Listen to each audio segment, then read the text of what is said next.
Jangan lupa tonton, subscribe, like, and share.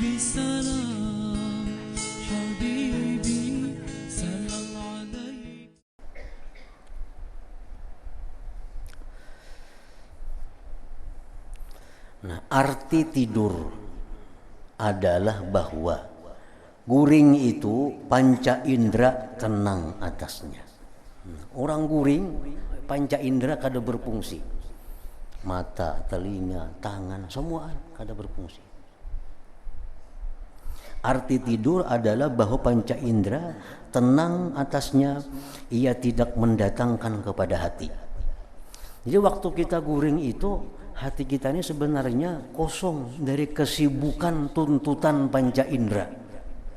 Nah, waktu kita guring, hati kita kada memikirkan tuntutan mata, kada memikirkan yang didengar telinga, kada memikirkan apa yang dikehendaki parut.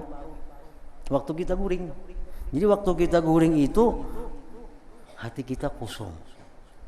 Nah, maka apabila ia terlepas daripadanya dan dari khayalan. Nah, jadi orang guring itu sudah terlepas panca inderanya, dan sebagian orang ada yang sudah lepas dari khayalannya dan ia bersih pada zatnya, maka hilang hijab di antaranya dan lauhil mahfuz. Nah, orang yang guring ini terlepas sudah dari panca indera. Kadang-kadang terlepas juga dari khayal yang sebelum guring. Maka di saat itu hati orang yang guring tadi bersih, hijab kada ada lagi pendinding. Lalu jatuh dalam hatinya suatu dari apa yang ada di lauhil mahfuz, sebagaimana jatuhnya gambar dari suatu cermin dalam cermin yang lain. Nah, apabila hijab terangkat di antara keduanya, maka sudah cermin lauhil mahfuz itu nampak kepada cermin hatinya. Nah, lalu orang guring ini bermimpi. Nah, mimpi orang guring itu sebenarnya mimpi yang didapat dari pantauan hatinya yang bersih itu kepada apa yang tertulis di lauhil mahfuz tadi. Karena hatinya orang guring itu bersih. Orang guring itu hatinya bersih, kada memikirkan parut, kada memikirkan tangan, kada memikirkan batis, kada memikirkan mata. Orang guring itu tenang. Dan sebagiannya lagi ada yang orang guring itu bersih dari khayal, dari khayalan. Sehingga dalam guring inya bermimpi. Nah, mimpinya itu mimpi melihat lauhil mahfuz sebenarnya. Nah, jadi cermin lauhil mahfuz memantau ke hatinya yang bersih dari dinding tadi. Nah, lalu bermimpi dalam guring itu. Nah, inilah mimpi yang dipertimbangkan, yang diperhitungkan mimpinya. Itu mimpi yang ada takwilnya, mimpi yang bisa mengetahui apa yang terjadi yang akan datang. Karena ini waktu guring itu hatinya kontak dengan lauhil mahfuz, karena kosong dari tuntutan-tuntutan zahir ini. Banyak orang-orang yang guring, nah, bermimpi bertemuan gurunya. Wahai guru, kayak papian di sana, dia guru bagus, cuma Icam harus sebelum mati amalkan ini karena sangat bermanfaat di sana. Nah, kan ini mimpi orang bertemu gurunya.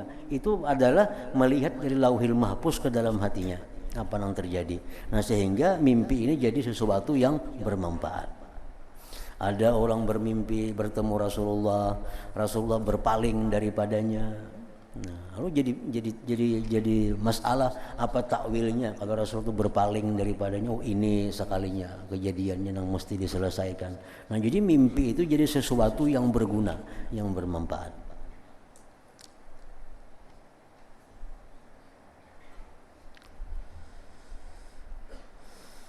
Hanya saja bahwa tidur itu menegah bagi panca indera lainnya dari amal perbuatan, dan tidak mencegah bagi khayal dari perbuatannya dan dari gerakannya. Nah, kadang-kadang bisa juga orang guring itu bujurnya panca inderanya sudah diam, tapi khayalnya berbekas. Nah, jadi ada istilah mimpi tawajuh. Atau hukan memandir itu siang tadi guring tak mimpi-mimpi, nah itu lain lauhil mahfuz itu tawajuh ngarannya, khayalnya masih ada, khayalnya masih berbekas di hatinya.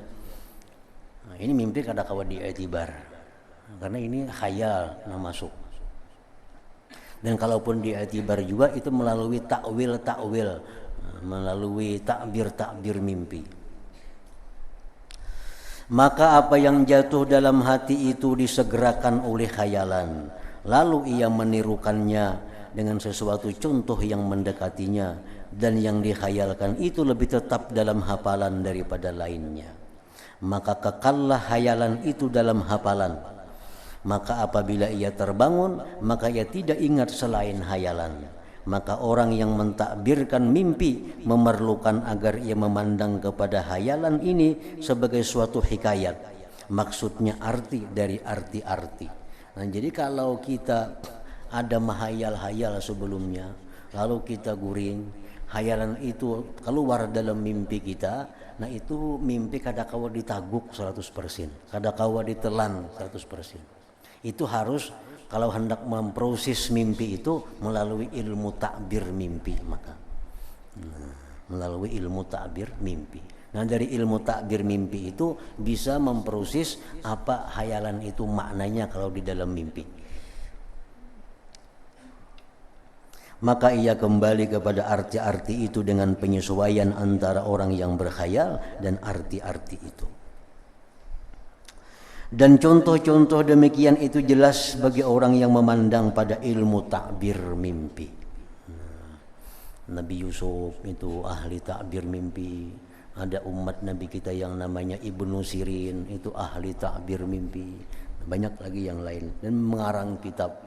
Ibnu Sirin ada mengarang kitab, Syekh Abdul Ghani ada mengarang kitab takbir mimpi.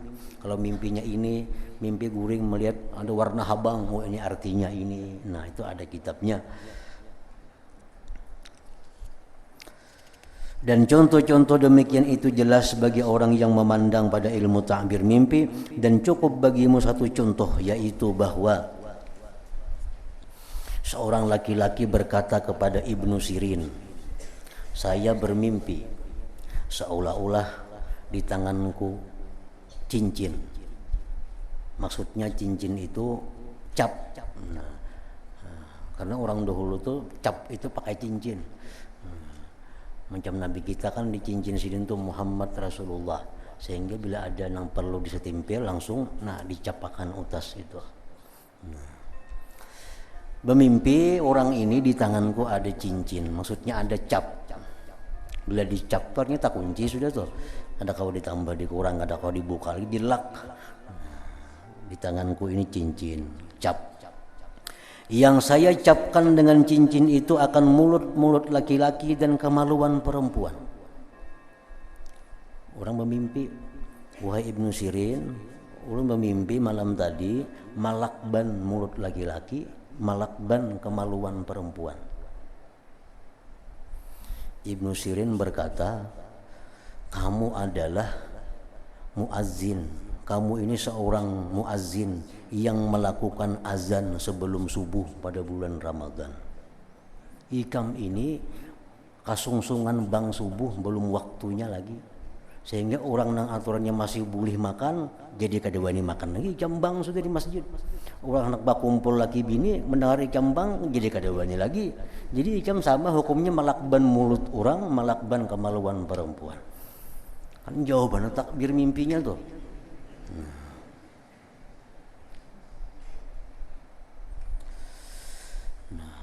Laki-laki itu berkata, engkau benar wahai Ibnu Sirin. Nah, jadi ini mimpi memberikan isyarat satu hukum bahwa ikam ini jangan lagi bang kasungsungan tuh kada boleh. Haram artinya sebelum waktunya bang itu haram karena menghalangi orang untuk berbuat sesuatu yang boleh dilakukan. Kita makan mestinya masih boleh pukul 4 subuh. Sahur masih boleh, berkumpul bini masih boleh pukul 4 subuh. Ada nang bang memendahkan imsak kalau ampihannya semuaan.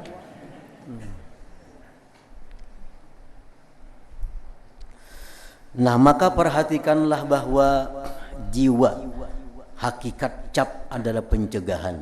dan karenanya cap dimaksudkan, dan hanya saja terbuka bagi hati keadaan seseorang dari lauhil mahfuz sebagaimana adanya, yaitu bahwa ia adalah pencegah bagi manusia dari makan dan minum.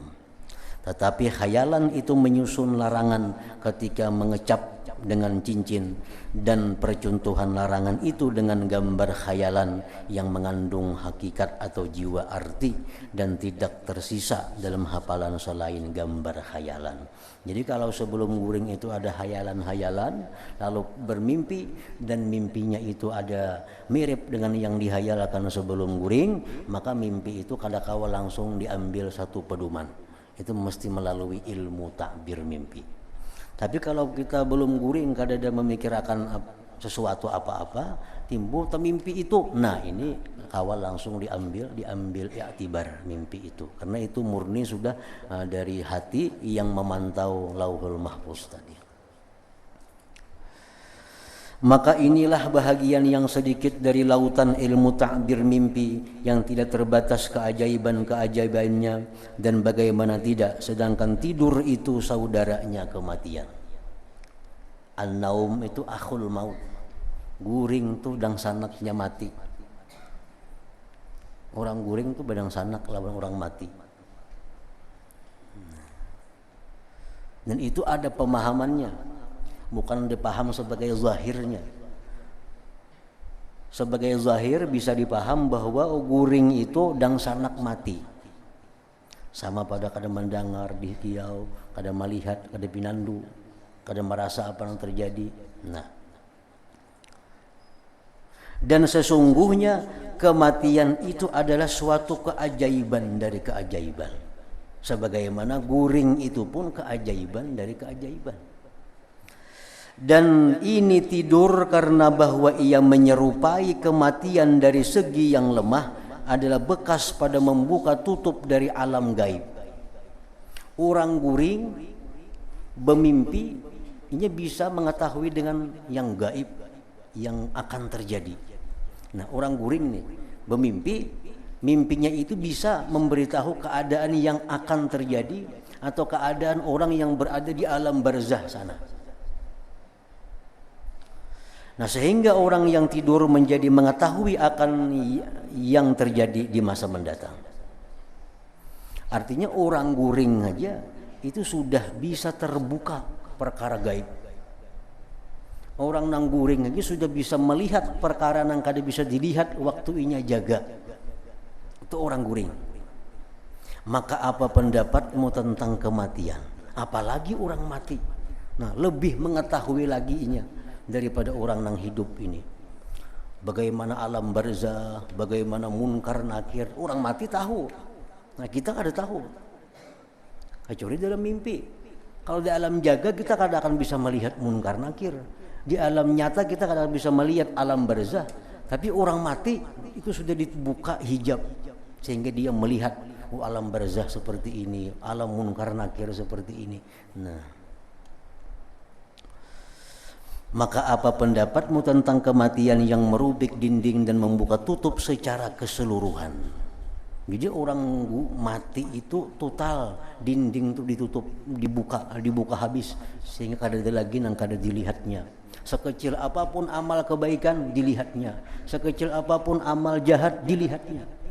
Kalau kita sudah mati itu, selama ini kita kada melihat apa hasilnya sembahyang, kita kada melihat. Apa hasilnya orang berbuat dosa, kada melihat. Kan itu bagian dari alam malakut. Nah, kalau mati dibuka. Nah, melihat semuaan sekecil apapun yang kita laksanakan dari kebaikan atau keburukan. Sehingga manusia dapat melihat ketika terputusnya nafas tanpa penundaan akan dirinya. Begitu nafas habis, langsung tanpa ditunda dia melihat akan keajaiban-keajaiban alam yang di sana. Ada kalanya dikelilingi dengan tali yang kuat, kehinaan dan keburukan. Kita memohon perlindungan kepada Allah dari yang demikian itu. Amin ya rabbal alamin. Dan ada kalanya dikepung dengan kenikmatan yang kekal dan kerajaan yang besar yang tidak ada batas akhirnya. Ini orang mati, begitu inya sudah mati, inya tahu sudah kemana buliknya. Karena dibuka akan sudah hijabnya. Selama dalam dunia, saya kung jia pun manusia, kada denang jelasnya kemana bulik, ke surga atau ke neraka. Begitu mati, dibuka. Ikam ke sini buliknya, ikam ke sana buliknya. Dan ketika ini dikatakan kepada orang-orang celaka dan telah terbuka tutup, laqad kunta fi ghaflatin min hadza fakashafna anka ghita'aka fabasaruka al-yawma hadid. Artinya sesungguhnya kamu berada dalam keadaan lalai dari hal ini. Selama engkau hidup engkau lalai dengan ini. Bagaimana azab kubur, bagaimana neraka, engkau lalai. Maka kami singkapkan daripadamu tutup yang menutupi matamu, maka penglihatanmu pada hari ini amat tajam. Nah, begitu mati, penglihatan kita amat tajam, melihat sekecil apapun yang kita lakukan dalam dunia ini. Dan dikatakan, apa sihrun hadza am antum la tubsirun islauha fasbiru aw la tasbiru sawaun alaikum innama tujzauna ma kuntum ta'malun. Artinya, maka apakah ini sihir? Ataukah kamu tidak melihat? Masuklah kamu ke dalamnya, maka rasakanlah panasnya api neraka. Maka baik kamu sabar atau tidak, sama saja bagimu. Kamu diberi balasan terhadap apa yang telah kamu kerjakan. Dan kepada mereka diisyaratkan dengan firman Allah Ta'ala, وَبَدَا لَهُمْ مِنَ اللَّهِ مَا لَمْ يَكُونُوا يَحْتَسِبُونَ. Artinya, dan jelaslah bagi mereka azab dari Allah yang belum pernah mereka perkirakan. Nah, begitu mati, semuaan menjadi nampak, semuaan menjadi jelas. Apa-apa yang selama hidup kita kadang menyangka, ternyata berbeda dengan kenyataannya. Maka ulama yang paling alim dan ahli hikmah yang paling pandai terbuka baginya setelah kematian daripada keajaiban-keajaiban dan ayat-ayat yang tidak terlintas di hatinya sama sekali dan tidak bergetar suara hatinya dengannya. Artinya sealim apapun orang, seahli hikmah apapun orang, nah, kalau sudah mati hanya nampak segala-galanya. Waktu hidup ini hanya sebagian kecil yang diketahuinya, itu pun hanya melihat melalui mimpi yang diberikan Allah tadi. Nah, maka jikalau orang yang berakal tidak mempunyai duka cita dan kesedihan, kecuali pikiran tentang bahaya keadaan ini, maka hijab itu dari apa ia terangkat dan apa yang akan terbuka daripadanya tutupan dari celaka yang lazim atau keberuntungan yang kekal, niscaya yang demikian itu cukup dalam menghabiskan semua umur. Artinya orang yang berakal, kalau ia memikirkan kayak apa kayaknya nasibku, apakah aku akan jadi orang yang celaka, apakah jadi orang yang beruntung, yang selama ini belum jelas kalau belum mati. Nah, maka memikirkan itu pun sudah merupakan kerisauan bagi mereka sepanjang umur mereka itu. Dan yang mengherankan adalah dari kelalaian kita, lalainya kita daripada memikirkan itu. Sedangkan hal-hal yang besar ini di hadapan kita. Begitu kita mati, sudah. Dan yang lebih mengherankan dari yang demikian adalah kegembiraan kita dengan harta kita, istri kita, pemuda-pemuda kita, dan keturunan kita, bahkan dengan anggota-anggota kita dan pendengaran kita dan penglihatan kita, sedangkan kita mengetahui akan perpisahan kita dengan semua yang demikian itu dengan yakin. Nah, tanpa kita memikirkan, tanpa kita mempersiapkan apa yang kita hadapi, waktu kita dibukakan dinding oleh Allah Subhanahu wa Ta'ala tentang nasib kita kembali kemana, ke surga atau ke neraka. Tetapi di mana orang yang meniup Ruhul Kudus dalam hatinya lalu mengatakan apa yang dia katakan kepada Sayyidin Nabiyyin Rasulullah sallallahu alaihi wasallam, Jibril alaihi salam membisiki kepada Rasulullah. Ujar Jibril, ahbib man ahbabta fa innaka mufariquh wa isma syi'ta fa innaka mayyit wa amal ma syi'ta fa innaka majziyun bih. Ujar Jibril kepada Nabi kita, cintailah orang yang kamu cintai, maka sesungguhnya engkau akan berpisah dengannya.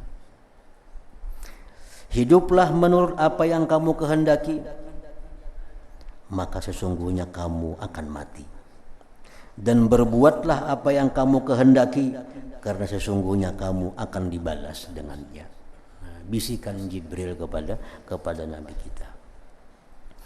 Maka tidak ada keraguan manakala demikian itu tersingkap bagi beliau Rasulullah dengan ainul yakin, maka beliau di dunia adalah seperti orang yang melintasi jalan. Nah, Rasulullah orang yang dibukakan Allah hijab dinding sehingga melihat apa yang di alam malakut, sehingga akhirnya beliau menjadikan dunia ini hanya sebatas tempat melintas, tempat lalu. Beliau tidak meletakkan batu bata di atas batu bata dan bambu di atas bambu. Dan beliau tidak meninggalkan uang dinar maupun dirham. Dan beliau tidak menjadikan kekasih dan khalil. Tetapi beliau bersabda, "Lau kuntu muttakhidan khalila lattakhastu Aba Bakrin khalila, walakin sahibakum Khalilur Rahman." Artinya, ujar Nabi, jikalau aku mengambil kekasih, memilih kekasih, niscaya aku mengambil Abu Bakar sebagai kekasihku. Makanya aku nih maulah kekasih dalam dunia ini, Abu Bakar itulah kekasihku. Tetapi temanmu, maksudnya diri beliau, adalah kekasih Allah. Tapi di sini aku ini sudah mengasihi Allah. Maka beliau menjadikan bahwa persahabatan karib dengan Tuhan yang Maha Pengasih telah menembus ke dalam hati beliau, dan kecintaan kepadanya telah kukuh dari kecintaan hatinya, lalu tidak meninggalkan dalam hatinya tempat yang lapang bagi seorang teman karib maupun kekasih. Nah, ya Nabi, jakanya aku hendak maulah kekasih Abu Bakar, maulah kekasih. Tapi sudah terdahulu Allah kekasihku, sehingga hatiku kadang lagi kosong untuk membuat yang lain daripada Allah sebagai kekasih itu. Nah, dan Rasulullah sallallahu alaihi wasallam telah bersabda kepada umatnya,